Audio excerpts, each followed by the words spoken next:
বাংলাদেশের ঐতিহাসিক স্থান ও নিদর্শন। মহাস্থানগড় ও উয়ারী বটেশ্বর।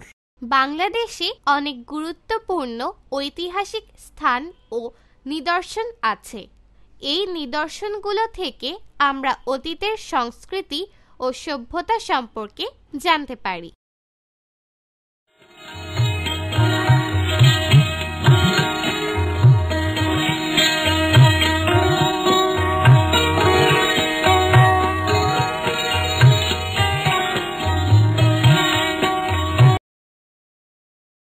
মহাস্থানগড় খ্রিস্টপূর্ব 400 অব্দ থেকে 1500 খ্রিস্টাব্দ পর্যন্ত প্রায় 1900 বছরের ইতিহাসের সাক্ষ্য বহন করে এই নিদর্শন। মৌর্য আমলে এই স্থানটি পুন্ড্রনগর নামে পরিচিত ছিল। বগুড়া শহর থেকে প্রায় 13 কিলোমিটার উত্তরে করতোয়া নদীর তীরে মহাস্থানগড় অবস্থিত। এখানে প্রাপ্ত নিদর্শনগুলোর মধ্যে রয়েছে চওড়া খাদ বিশিষ্ট প্রাচীন দুর্গ, প্রাচীন ব্রাহ্মী শিলালিপি, মন্দিরসহ অন্যান্য ধর্মীয় ভগ্নাবশেষ, পোড়ামাটির ফলক, ভাস্কর্য, ধাতব মুদ্রা, পুঁতি, 3.35 মিটার লম্বা খোদাই পাথর।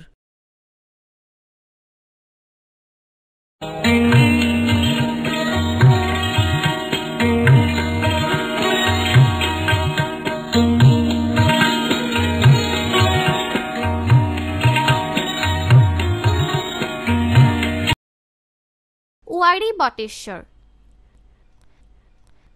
নরসিংদী জেলার উয়ারী ও বটেশ্বর নামক দুটি গ্রামে খ্রিস্টপূর্ব 450 অব্দের মৌর্য আমলের নিদর্শন পাওয়া গেছে। এই সভ্যতাটি সমুদ্র বাণিজ্যের সাথে সম্পর্কিত ছিল। প্রাচীন নগর সভ্যতার নিদর্শন স্বরূপ এখানে প্রাচীন রাস্তাঘাটও পাওয়া গেছে। এখানে প্রাপ্ত জিনিসের মধ্যে রয়েছে রৌপ্য মুদ্রা, হাতিয়ার এবং পাথরের পুঁতি। এসো বলি। প্রাচীন নিদর্শনগুলো রক্ষা করার প্রয়োজন কেন, শিক্ষকের সহায়তায় আলোচনা করো। জাদুঘরের সংরক্ষিত নিদর্শনগুলো থেকে আমরা কি জানতে পারি?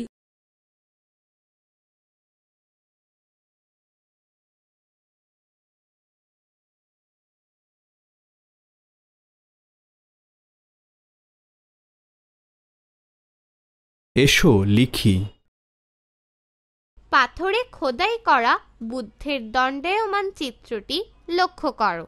যারা এটা দেখেনি তাদের জন্য এটি সম্পর্কে বর্ণনামূলক একটি রচনা লেখো। আরও কিছু করি। পর্যটকদের জন্য মহাস্থানগড়ের একটি আকর্ষণীয় পোস্টার তৈরি করো। মহাস্থানগড়ের কোন কোন জিনিস মানুষকে আকৃষ্ট করবে যাচাই করি। উপযুক্ত শব্দ দিয়ে শূন্য স্থান পূরণ করো।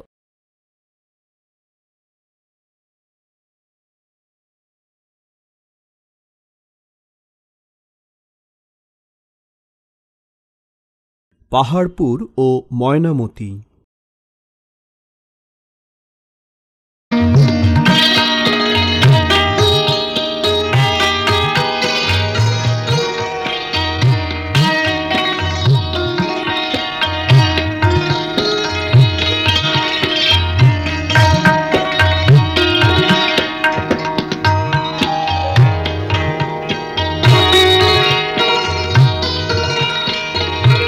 পাহাড়পুর এই ঐতিহাসিক নিদর্শনটি 781 থেকে 821 খ্রিস্টাব্দে পাল রাজা ধর্মপালের শাসনামলে নির্মিত হয়।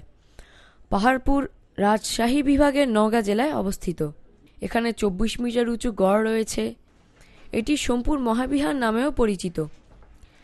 এই চমৎকার বৌদ্ধ বিহারের চারপাশে 177টি গোপন কুঠুরি আছে। এছাড়া এখানে মন্দির, রান্নাঘর, খাবার ঘর এবং পাকা নর্দমা আছে। এখানে পাওয়া গেছে জীবজন্তুর মূর্তি ও টেরাকোটা। ময়নামতি অষ্টম শতকের রাজা মানিকচন্দ্রের স্ত্রী ময়নামতির কাহিনী ও জায়গার ইতিহাসের সঙ্গে জড়িত। বাংলাদেশের দক্ষিণ পূর্ব অঞ্চলের কুমিল্লা শহরের কাছে ময়নামতি অবস্থিত। এটি বৌদ্ধ সভ্যতার অন্যতম কেন্দ্র ছিল, তবে এখানে হিন্দু ও জৈন ধর্মেরও নিদর্শন পাওয়া গেছে। এখানে শিক্ষক ও শিক্ষার্থীদের আবাসন সুবিধা সহ শিক্ষা প্রতিষ্ঠানের নিদর্শন। এখানকার অন্যান্য নিদর্শনের মধ্যে রয়েছে জীবজন্তু অঙ্কিত পোড়ামাটির ফলক, যেমন বেজির সঙ্গে যুদ্ধরত গোখরা সাপ, আগুয়ান হাতি ইত্যাদি। এখানকার জাদুঘরে বিভিন্ন মুদ্রা ও পাথরের ফলকের নিদর্শনও আছে। এসো বলি।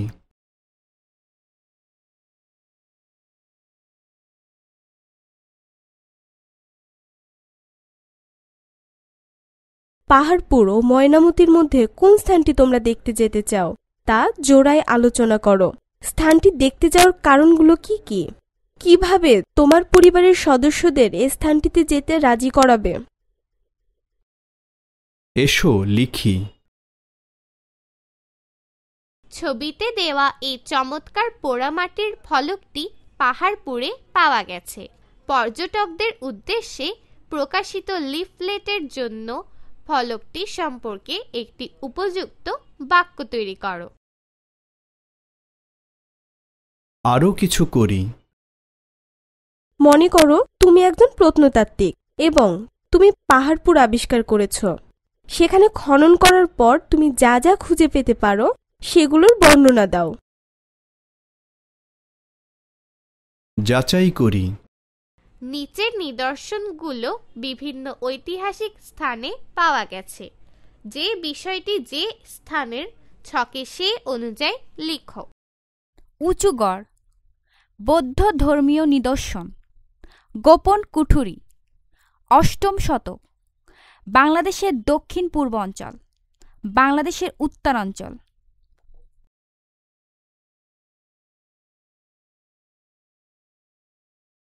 পাহাড়পুরের মাটি খুঁড়ে যেসব নিদর্শন পাওয়া গেছে তার কয়েকটি ছবি নিচে দেয়া হলো।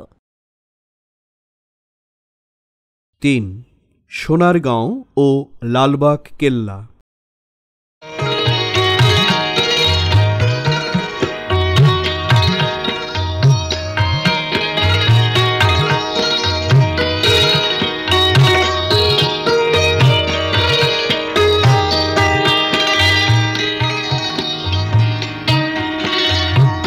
সোনারগাঁও। সোনারগাঁও ও লালবাগ কেল্লা 17 শতকের ইতিহাসের নিদর্শন। সোনারগাঁও ঢাকার দক্ষিণ পূর্ব দিকে নারায়ণগঞ্জ জেলায় মেঘনা নদীর তীরে অবস্থিত। সোনারগাঁও প্রাচীন বাংলার মুসলমান সুলতানদের রাজধানী ছিল। এখনও সেখানে সুলতানি আমলের অনেক সমাধি রয়েছে, যার একটি গিয়াসউদ্দিন আজম শাহের মাজার। 1610 সালে এক যুদ্ধে ঈসা খাঁর পুত্র মুসা খাঁ পরাজিত হওয়ার পর সোনারগাঁওয়ের পরিবর্তে ঢাকায় রাজধানী স্থাপন করা হয়। 19 শতকে হিন্দু বণিকদের সুতা বাণিজ্যের কেন্দ্র হিসেবে এখানে পানাম নগর গড়ে ওঠে। সোনারগাঁওয়ের গৌরব ধরে রাখার জন্য শিল্পাচার্য জয়নুল আবেদিন 1975 সালে এখানে একটি লোকশিল্প জাদুঘর প্রতিষ্ঠা করেন। লোকশিল্প জাদুঘরটি বাংলাদেশের অন্যতম পর্যটন কেন্দ্র।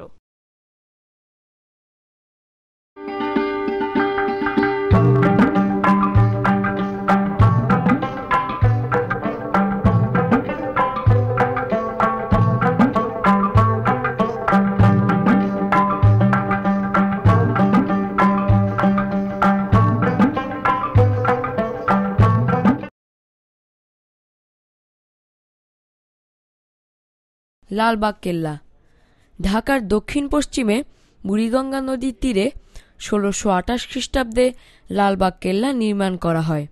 আওরঙ্গজেবের পুত্র শাহজাদা মোহাম্মদ আজম শাহ এই দুর্গটি নির্মাণ কাজ শুরু করলেও শেষ করতে পারেননি। দুর্গটি সম্পূর্ণ ইটের তৈরি।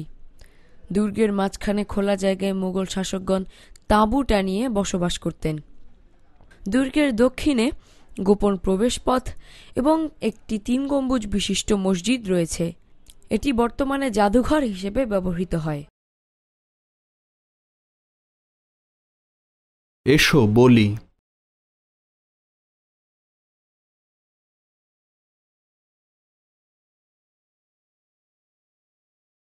মানুষ কেন যুগে যুগে নদীর ধারে গুরুত্বপূর্ণ শহর নির্মাণ করেছে?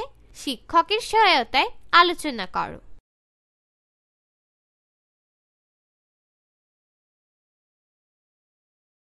এসো লিখি।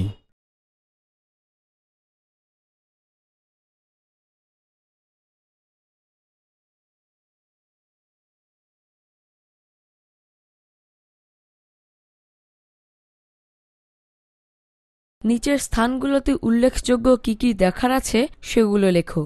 কাজটি জোড়ায় করো।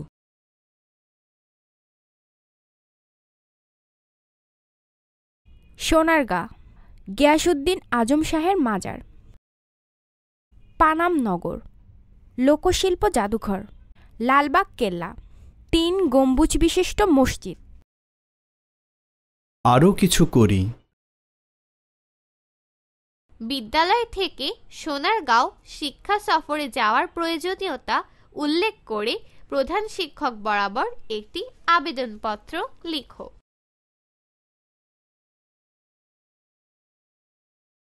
যাচাই করি।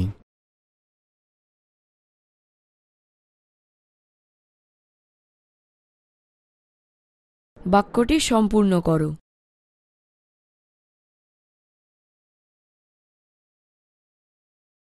সোনারগাঁওয়ের নির্মাণকাল ১৭ শতাব্দী। এ সময় মুসলমান শাসকেরা ক্ষমতায় ছিলেন। আহসান মঞ্জিল।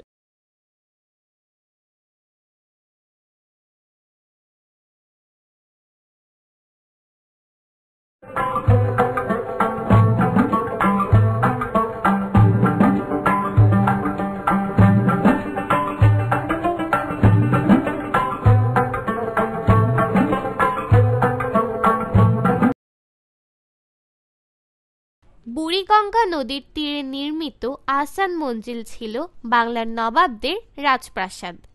মুঘল আমলে বরিশালের জামালপুর পরগনার জমিদার শেখ এনায়েত উল্লাহ এ প্রাসাদটি তৈরি করেন।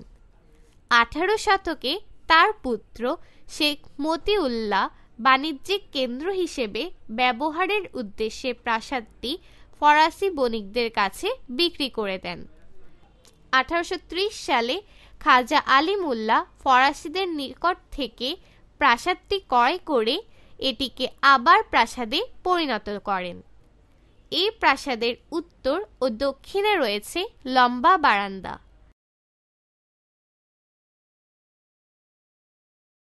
এছাড়া রয়েছে জলসাঘর, দরবার হল, রংমহল। আহসান মঞ্জিল বাংলাদেশের একটি উল্লেখযোগ্য স্থাপত্য নিদর্শন। জমিদারি প্রথার বিলুপ্তি ঘটলে এ ভবনটি তার ঐতিহ্য হারায়। ১৯৮৫ সালে বাংলাদেশ সরকার প্রাসাদটির তত্ত্বাবধানের দায়িত্ব নেওয়ার পর তার প্রাচীন ঐতিহ্য ফিরিয়ে আনা হয়। ১৮৮৮ সালের টর্নেডোতে ভবনটি ক্ষতিগ্রস্ত হয়, কিন্তু পরে তা আবার মেরামত করা হয়। বর্তমানে এটি জাদুঘর হিসেবে ব্যবহৃত হচ্ছে।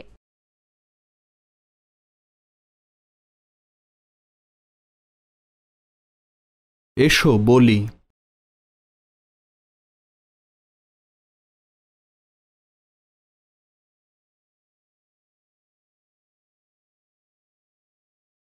প্রাচীন স্থাপনাগুলো রক্ষণাবেক্ষণে প্রচুর অর্থ ব্যয় হয়। তারপরও সেগুলো সংরক্ষণ করা উচিত কিনা এ নিয়ে শ্রেণীতে একটি বিতর্ক আয়োজন করো। বিতর্কে 2টি দল পক্ষে ও বিপক্ষে বলবে। তোমার দলের পক্ষে সবচেয়ে ভালো যুক্তি উপস্থাপন করো।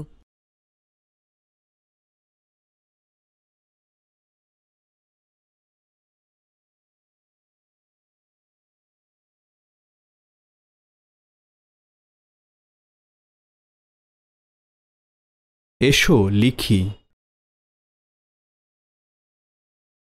এই অধ্যায়ে 4টি ভিন্ন ভিন্ন সময়ের ঐতিহাসিক স্থাপনা নিয়ে আলোচনা করা হয়েছে। প্রতিটি সময়ের পাশে সেই সময়ের উল্লেখযোগ্য ঘটনাগুলো লেখো। কাজটি জোড়ায় করো। সময়, যা ঘটেছে।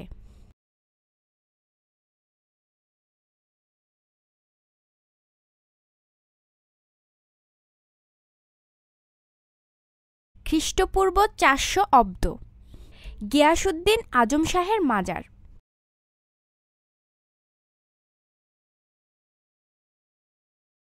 800 খ্রিস্টাব্দ, লোকশিল্প জাদুঘর।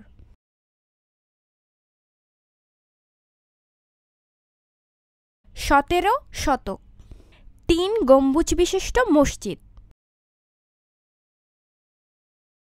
19 শতক, আহসান মঞ্জিল।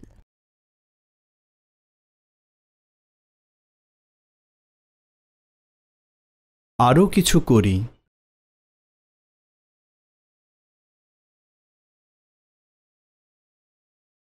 এই অধ্যায়ে যে 4টি সময় নিয়ে আলোচনা করা হয়েছে তার ঘটনাপঞ্জি তৈরি করো। প্রতিটি সময়ের উল্লেখযোগ্য স্থান ও নিদর্শনগুলোর ছবি দাও।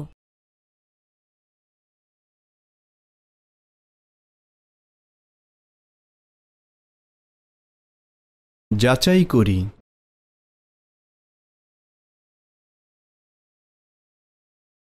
নিচের অংশ পড়ে ঐতিহাসিক স্থান ও নিদর্শনগুলোর নাম লেখো।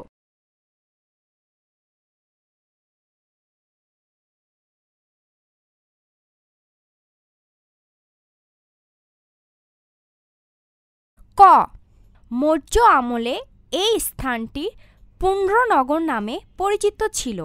মহাস্থানগড়। খ, এখানে প্রাপ্ত জিনিসের মধ্যে রয়েছে রৌপ্য মুদ্রা, হাতিয়ার এবং পাথরের পুঁতি। ওয়ারী বটেশ্বর।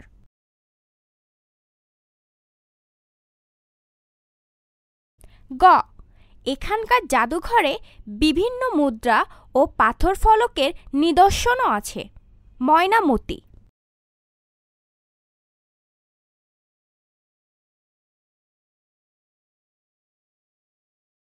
ঘ, দুর্গের দক্ষিণে গোপন প্রবেশপথ এবং একটি 3 গম্বুজ বিশিষ্ট মসজিদ রয়েছে। লালবাগ কেল্লা।